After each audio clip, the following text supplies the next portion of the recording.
Sobre o bruxismo. Os tempos estão difíceis e é muito comum a gente ouvir dos pacientes dizer assim: eu fui diagnosticado com bruxismo. Por quê? Porque eu aperto os dentes durante o dia ou à noite e ranjo os dentes também.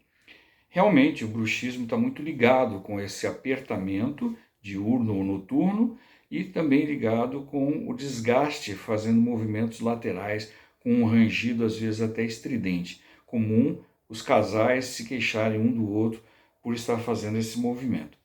Bem, o bruxismo, na verdade, é uma doença que é, digamos assim, ela é praticamente sistêmica, né? Ela é multifatorial, tem muitas causas, mas ela tem uma manifestação na odontologia, que é sobre os dentes. Mas essa não é a única causa do bruxismo, ou seja, não é uma doença puramente odontológica, né?